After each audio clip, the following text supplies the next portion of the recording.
चुनाव के वक्त में नेताओं का पार्टी बदलना एक आम बात है और ऐसा चुनाव के समय ज़्यादातर देखने को मिलता ही है। ऐसा ही कुछ हुआ है ग्वालियर में, ग्वालियर ग्रामीण विधानसभा क्षेत्र में। यहाँ पर भारतीय जनता पार्टी से मदन कुशवाहा अब कांग्रेस में आ गए हैं। इसी अदला बदली को लेकर हमने चर्चा की वरिष्ठ नेता अशोक शर्मा से। मदन कुशवाहा की शुरुआत बहुजन समाज पार्टी से थी जी। फिर वो छोड़ के कांग्रेस में आए, फिर वो छोड़ के भारतीय जनता पार्टी में आए। अब अगर वो फिर से कांग्रेस में चले गए तो कोई अचरज की बात नहीं है। ये कुछ आदमी के स्वभाव में होता है और इसी को चरित्र कहते हैं कि हमारा चरित्र कैसा है। निश्चित तौर पर कोई अंतर नहीं पड़ेगा। बहुत बड़ा महासमुद्र है और भारतीय जनता पार्टी तो देश की नहीं अपितु पूरे विश्व की सबसे बड़ी पार्टी है। असंख्य इसमें कार्यकर्ता हैं। हमारा नेतृत्व प्रधानमंत्री नरेंद्र मोदी जी के रूप में है, अमित शाह जी के रूप में है, जेपी नड्डा जी के रूप में है, महाराज ज्योतिरादित्य सिंधिया जी के रूप में है, शिवराज सिंह जी के रूप में है। तो इतना बड़ा नेतृत्व है और इतनी बड़ी असंख्य कार्यकर्ताओं की भीड़ है कि कौन आ रहा है और कौन जा रहा है कोई अंतर नहीं पड़ता। वहाँ के जो कैंडिडेट हैं वो भी भारत सिंह कुशवाहा हैं और भारत सिंह कुशवाहा ने ऑलरेडी मदन कुशवाहा जी को पिछले चुनाव में हराया था कि भारत सिंह कहीं ज़्यादा प्रभावी आदमी हैं। कुशवाहा समाज में चाहे नारायण सिंह जी हों चाहे भारत सिंह हों, इनकी ज़्यादा महत्ता रही है और समाज इनको ज़्यादा लोकप्रिय अपनापन देता रहा है। सब कैंडिडेट अपने आप में सुंदर हैं, सबल हैं, सक्षम हैं, अपने अपने प्रयास कर रहे हैं, अपने अपने पूरे जो भी कोशिश होती है वो हर आदमी करता है। कौन किस पार्टी से कैंडिडेट है बात वो महत्वपूर्ण नहीं है। बात ये महत्वपूर्ण है कि सबसे पहले हम देश की तरफ देखें, अपने धर्म को समझें। सनातन आज खतरे में है, सनातन की रक्षा हम किस प्रकार से कर सकें इस बात की पहली आवश्यकता है। और चुनाव में तो बराबर के पहलवान होते हैं, जो भी जनता चाहेगी उसका परिणाम आपके सामने है। अनूप मिश्रा जी के केस में देखा जाए तो काफ़ी दिनों तक असमंजस की स्थिति बनी रही उनके लिए भी। अनूप मिश्रा जी को जब टिकट नहीं मिला तो ब्राह्मण समाज के लोग मीटिंग पे मीटिंग करते रहे और ऐसी स्थिति भी लगी एक बार के वो चुनाव लड़ सकते हैं। तो ये भी तो एक ब्राह्मण समाज को लेकर मीटिंग थी और एक आक्रोश था उनके समर्थकों में। कोई आक्रोश नहीं था।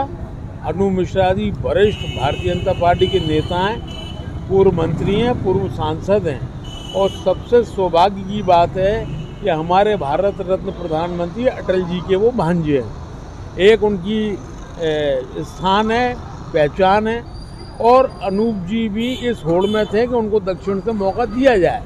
नेतृत्व ने विचार भी किया, लेकिन आपकी जानकारी में हो ना हो तो मैं बता दूं कि स्वास्थ्य की दृष्टि से वो थोड़े से कमज़ोर महसूस कर रहे थे, बीमार हो गए थे। और सबसे पहले आदमी स्वास्थ्य देखता है, स्वयं को देखता है। वो दिल्ली थे जिस दिन टिकट डिक्लेयर हुआ था, उस दिन भी वो इलाज करवा रहे थे दिल्ली में।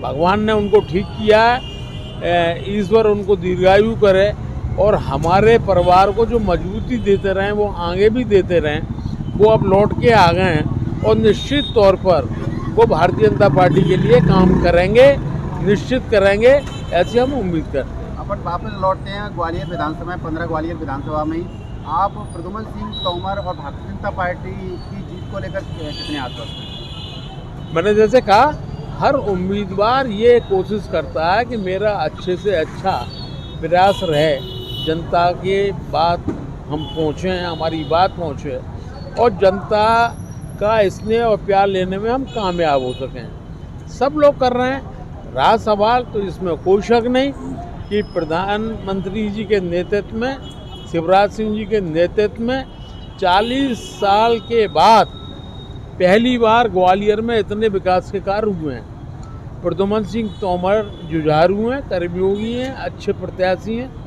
और मध्य प्रदेश शासन के कैबिनेट स्तर के मंत्री हैं। वो जब भी गए कुछ ना कुछ लेके आए और पूरी पार्टी का वरिष्ठ नेतृत्व का उन पे आशीर्वाद और स्नेह रहा।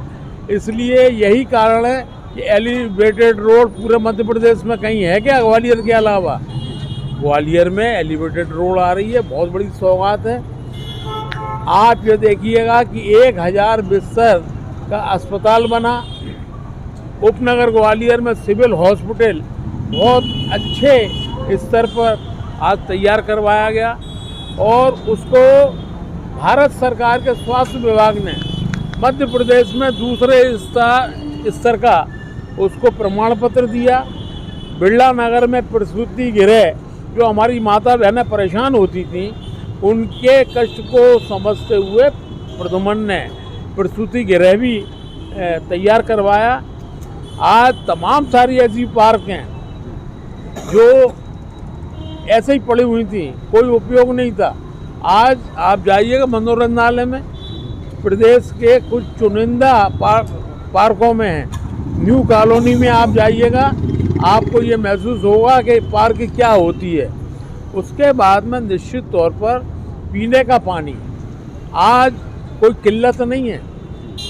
हमने 10 साल पहले तक ये महसूस किया था कि हमारे गरीब गुरबा हरिजन पिछड़ी बस्तियों में गर्मियों में विशेष करके पेयजल की बहुत बड़ी दिक्कत आती थी। महाराज ज्योतिरादित्य सिंधिया जी ने चंबल से पानी लाकर ग्वालियर में 60 नहीं अब 66 वार्ड हैं, 66 वार्डों में व्यवस्था कराने का संकल्प लिया है और वो संकल्प पूरा हो गया। ये घोषणा नहीं है, ये अमल होने की स्थिति में है। तो आज रेलवे स्टेशन देखिए आप, शानदार रेलवे स्टेशन, 500 करोड़ का रेलवे स्टेशन बन रहा है। पुराना रेलवे स्टेशन पुरातत्व विभाग से जो था वो है, लेकिन आसपास के इलाका भी बहुत ही शानदार ढंग से भव्यता के रूप में है। सारी सुविधाएं माता बहनों को, बुजुर्गों को एस्केलेटर के माध्यम से किस प्लेटफॉर्म पर जाना है, ये व्यवस्था रेलवे स्टेशन पर की गई। ग्वालियर में राजमाता विजयराजे सिंधिया के नाम से हवाई अड्डा था, लेकिन कुछ सालों पहले तक एक भी फ्लैट नहीं आती थी ग्वालियर में। आज तांता लगा हुआ है। आज हैदराबाद की फ़्लैट है, चेन्नई की फ़्लैट है, बेंगलोर की फ़्लैट है, कलकत्ता की फ़्लैट है, बॉम्बे की फ़्लैट है, जम्मू की फ़्लैट है, जयपुर की फ़्लैट है, अहमदाबाद की फ़्लैट है। तांता लगा दिया है। ये श्रेय किसका है? भारतीय जनता पार्टी का, महाराज ज्योतिरादित्य सिंधिया जी का। ये तो विकास की बात हुई अशोक शर्मा जी, लेकिन एक बात और करना चाहूँगा मैं कि आपके क्षेत्र में 15 ग्वालियर विधानसभा में कुछ होर्डिंग लगे हुए हैं, उन पर लिखा है नौटंकी नहीं विकास करूँगा। इस तरीके से देखिएगा, क्या प्रद्युमन सिंह तोमर ने एलिवेटेड रोड बनवाया नौटंकी मानेंगे आप? क्या उनने अस्पतालों का निर्माण कराया उसको नौटंकी कहेंगे आप? क्या आज सड़कों का जाल बिछा दिया इसको नौटंकी कहेंगे आप? आज अगर पानी की, बिजली की, सड़क की, सीवरेज की कोई परेशानी नहीं है तो क्या इसको नौटंकी कहेंगे आप? हाँ, जब ज़रूरत थी, जब वो नाले में भी उतरे, जब ज़रूरत थी वो खम्भों पे भी चढ़े, लेकिन नौटंकी नहीं थी। काम कैसे कराया जाता है ये उस आदमी ने जनता के बीच में अपना प्रमाण पत्र रखा। हमारे साथ ये वरिष्ठ भारतीय जनता पार्टी के नेता अशोक शर्मा जी, जो कि ग्वालियर विधानसभा की चुनाव को लेकर उस पर एक नज़र डाल रहे थे, उन्होंने इस बारे में काफ़ी हमको जानकारी दी है। अशोक शर्मा जी का बहुत बहुत धन्यवाद।